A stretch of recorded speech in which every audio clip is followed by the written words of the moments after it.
These deviled strawberries are a delicious twist on classic deviled eggs, and they have taken the internet by storm for good reason. Hello, my name is Nicole Bonilla, and I am so glad you're here. If you love healthier, all-natural recipes like I do, then you are in the right place. Now, to make these deviled strawberry appetizers, we're going to start with our cream cheese. I'm going to add 4 ounces of room temperature cream cheese, 1 teaspoon of fresh lemon juice, 1 teaspoon of vanilla extract, and 2 pinches of salt. Then I'm going to add 1/3 cup of powdered cane sugar, but I first want to sift this in because cane sugar can sometimes have clumps in it out of the package. So I'm just going to put it into this simple sieve and then just shake it down into my bowl. And then I can just use a spatula to press through the final bits. And now you can use any blender to mix these together until smooth. I'm going to go ahead and use the whisk attachment on my immersion blender, but I am going to mix it down with my spatula a little bit first, just so I don't have a big puff of powdered sugar. And then I'll mix it together. That looks perfect. And now we'll set this aside while we whip our whipped cream. To make the whipping cream, I'm just going to use the beaker that came with my immersion blender. I've had it in the freezer for about the last 15 minutes just to make it extra cold. So now I'm going to pour in 1/2 cup of whipping cream, but you could also buy pre-whipped cream. And then I'm just going to whip this on high for about a minute or 2 until we get the stiff peaks. Right.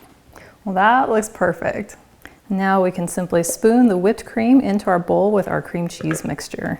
So now I'm going to turn my speed all the way down, and then we're going to gently mix this just until combined. That looks great. And I think we need a quality control pinky test because we need to test the sweetness level.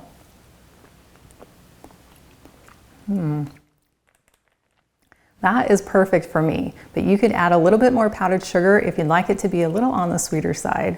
Now, depending on your climate, you can use the whipped cream cheese right away, or if you're in a warmer climate, you can put it into the fridge, which will give that cream cheese a chance to set. And to help speed that up, I'm going to transfer it to a shallow dish, spread it out nice and thin, and even up onto the sides.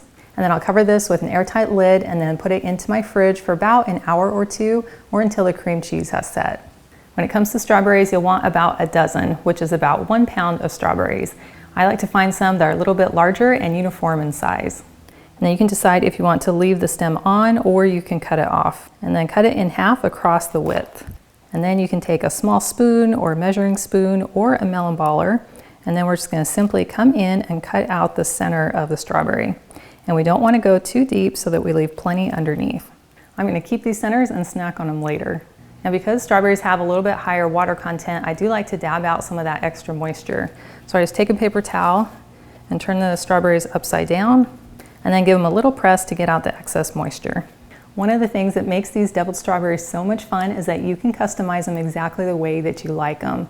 I love adding in some graham cracker flavor just so it tastes more like a strawberry cheesecake or strawberry shortcake. You can use store-bought graham crackers, or you can make my healthier versions that are made with all natural ingredients. And I've included a link in the video description below to this very easy recipe. Now, for piping the whipped cream onto the strawberries, you can either use a spoon or you can use a piping bag, and I just put on a very simple star tip.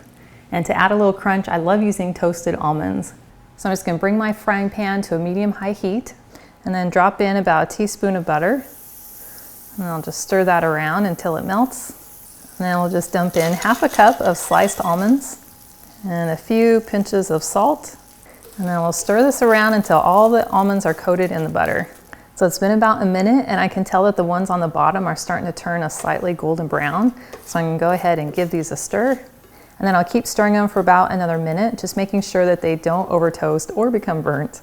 Well, those are perfect. So we can take them off the heat. Now that we have our toasted almonds ready, as well as our graham cracker bits and our whipped cream in a piping bag, we're ready to assemble our deviled strawberries. I like to start by adding one of my graham cracker bits down into the strawberry first. It's kind of like the surprise inside. And then we'll just take our piping bag, push out a nice, generous little mound of frosting. And then we'll just spread this on top of each of the strawberries, covering up our little graham cracker bit. And then we can add on a few of our toasted almonds on top. And then we have these very easy and elegant deviled strawberries.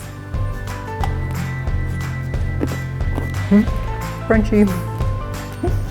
That is delicious. That is the perfect balance of sweet and tangy and crunchy and salty. I love biting into the fresh and tangy strawberry, and then getting the little bit of crunch coming in from them graham cracker bits.